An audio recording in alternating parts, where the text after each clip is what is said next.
Good morning, Witta's Wolves. It is Monday, April 13th. I hope that you had a wonderful weekend and a good Easter. I had a great Easter. I got to spend it with my family, and we really enjoyed spending time together. I went to church yesterday morning, and it was a wonderful day.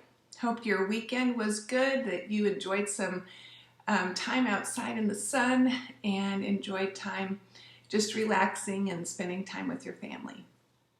Well, where in the world is Miss Witta this morning? Well, where was she Thursday morning? I didn't give you very many clues Thursday. I added a couple on Class Dojo, but I was in the state of Maine. So today, Miss Witta is in a state that has the United States Naval Academy. In fact, the United States Naval Academy is in its capital, and that's where I am right now. In addition, the B&O Railroad built its first railroad in this state, in a city, in fact, in this city that I'm in right now. And the first post office system was inaugurated in this state in 1774. Where in the world is Miss Witta this morning? So it's Monday, we're starting a new week of learning, and I'm looking at our reading lesson today. You are going to listen to Miss Roost as she talks to you, reading aloud the big one, and that will be, so you're going to follow along on that, and then there's a fun song on similes and metaphors that's on YouTube. There's a link for it there, so make sure to check that out. And in math, there's a Nearpod that you may complete called Place the Value. That's going to help you practice place value, your ones, your tens, your hundreds, your thousands, 10,000s, etc. It's going to help you review and help you look at how to break down numbers. So that's a good practice for you. And in science, today we are starting, this week, we're starting to learn about adaptations. And so one of the adaptations that animals have, and possibly plants, I'll have to look that, yeah, actually plants use this too, is camouflage. So on your Monday lessons, there's some background information on camouflage. It's for you and for who is helping you with your learning. And then you're going to watch a brain pop camouflage video. Then you get to do a fun activity. In fact, you're going to need to get whoever is helping you with your learning. They are going to cut out shapes in different colors, and they're going to place them around your house in places that they might be camouflaged. And then you're kind of going on a late Easter egg hunt in a sense, and you're going to see if you can find those camouflage pieces. So have a good time doing that. We have new books to read in Epic, so make sure you check out the list of books. They are the same questions. Monday's always going to be the same question, Tuesday the same, Thursday the same, Friday the same, but the books will change. So make sure you take a look at that. In our multiplication, this week we're starting on 4s and 5s. There is below where you take the quizzes, there are practice pages that you can do. So if you scroll down and look, you can practice on some of the different multiplication facts, 5s, 10s, 6s, and that can help you prepare for the multiplication quiz. So keep up the great work with that. You need to know and have your multiplication facts memorized for 4th grade. So this is great practice, and you're earning dojo points for it. Speaking of dojo points, I did not get to finish putting all the dojo points in this weekend, so I'm going to be working hard on that today to see who had the most and to see if someone reached 15.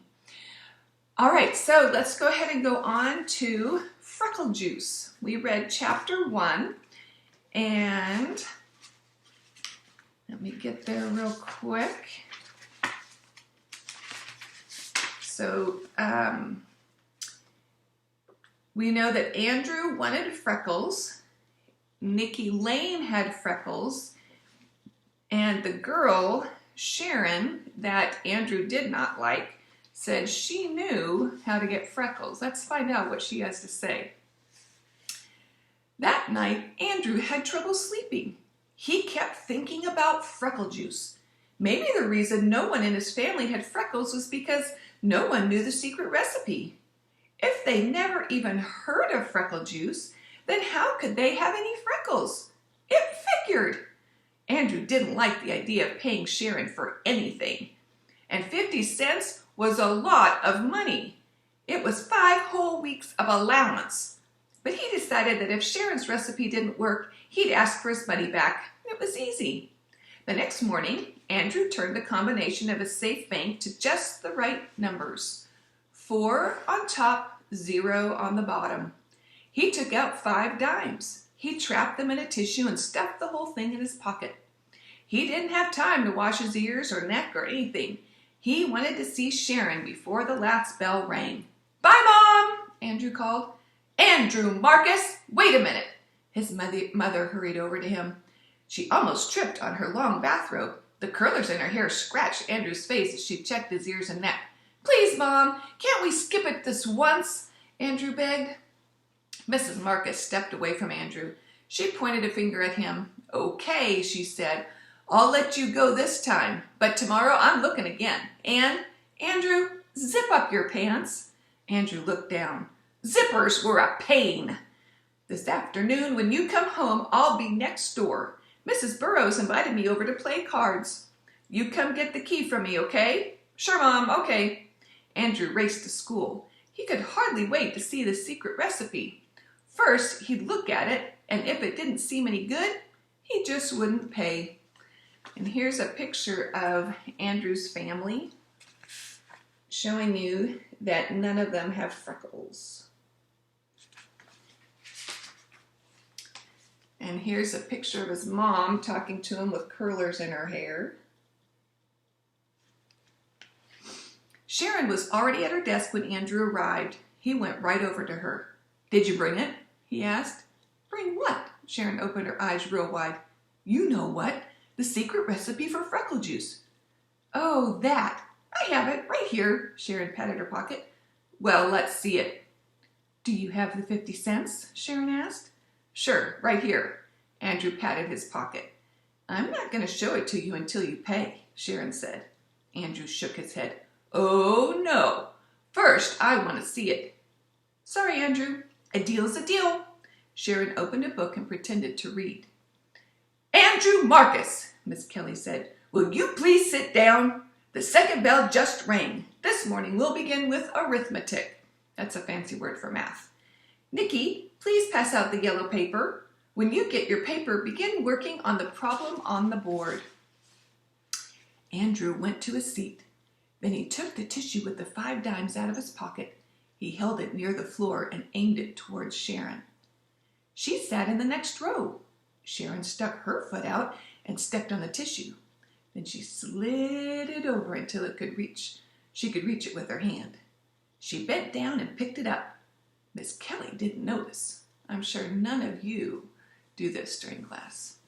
Sharon counted the 5 dimes. Then she took a piece of folded up white paper out of her pocket and threw it to Andrew. It landed in the middle of the aisle. Andrew leaned way over to pick it up, but he lost his balance and fell off his chair. Everybody laughed, except Andrew and Miss Kelly. Here's pictures of the note passing, the money passing and the note passing, and Andrew falling out of his chair. It's probably backwards to you, since this is a mirror. Miss Kelly sighed. "Oh, Andrew, what are you up to now? Bring me that note, please." Andrew picked up the secret recipe.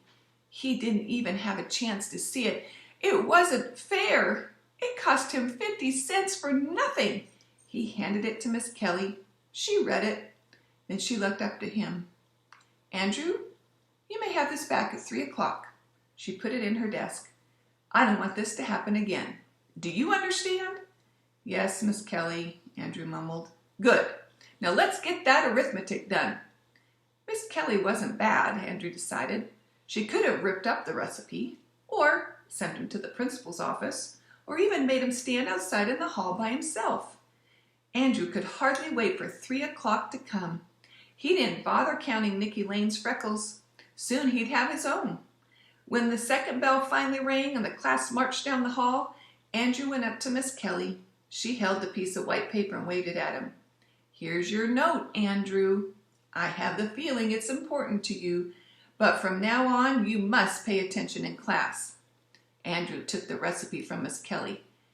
"After tomorrow I won't have any trouble paying attention," he promised. "Just you wait, Miss Kelly. I won't have any trouble at all." So we'll see if he can keep his promise tomorrow in chapter 3. All right, you guys have a great day of learning, and I look forward to meeting with you again tomorrow morning. Take care. Bye.